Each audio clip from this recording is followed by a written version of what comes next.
Acer Aspire 5 Slim Laptop A515-54-51DJ. Review deal discount unboxing setup. I spent hours looking for a nice and affordable laptop, and this Acer Aspire is what I landed on. Things that were important to me: price, speed, i5 or better. The new Intel i5 processors can turbo boost from 1.6 GHz up to 3.9 GHz without overheating. This computer is fast. Backlight keyboard, screen size 15.6 inches or greater, memory thin and light aluminum. Met all my expectations and more. The only con, and this is being nitpicky, is that the fan vent is located under the laptop. If I have the laptop sitting on my lap for a while and I start to hear the fan working hard, I try to prop up so the vent can breathe. Otherwise, I'm very happy with this purchase. I bought this Acer a few days ago to replace a Toshiba Satellite C55C5241 that suddenly died. Monitor stopped working, 3 short years after buying it. I was originally reluctant to buy an Acer as I was not very sure about the quality, was concerned about another review that mentioned the fan was very loud, and was not sure I could live with a SSD of 256 only. Here are my initial impressions. 1. Speed. It is a joy to power up this computer. In fact, I shut it down and then back up just to enjoy how fast it is to power up. I was always amazed by how the Chromebook my son gets from his middle school was so much faster than my Satellite, or even the HP I have at work, was to power up.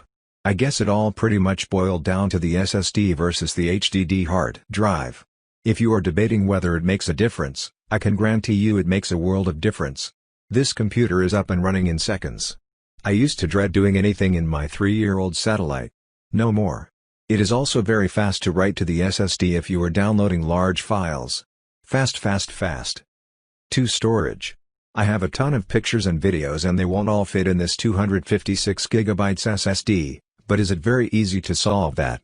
This computer comes with an HDD harness and cable to add an internal HDD, max width is 7mm, and there are Acer videos on how to do it. I almost did it in about 15 minutes. But was unsuccessful only because I tried to use the 1TB HDD from my Satellite, not realizing the width was 9.5mm until I tried to close the case back up. You can buy a compatible 1TB HDD for about $50. You can also add an external HDD of 2TB in capacity for about $60. With either of these solutions you get a really fast computer with enough storage. 3. Current generation processor, Intel Core 5 8th generation. You can check the benchmarks on how fast it is. For my general family laptop purposes it fits the bill just fine. 4. Build quality. This laptop feels very solid and I love the light and keys that the Satellite did not have. 5. Really good overall value. I paid about $500 for this laptop, and if you factor an extra $50 to $60 for extra storage you are at a sub $600 setup with newest, as of July 2019, Intel Core 5. 256 GB SSD, great build quality, good monitor, etc. I think IT is a great deal. I have not tested this for video games or anything like that, but for an overall home laptop it is great. Overall great product, highly recommended. Special discount on product. Get the discount link in the description box.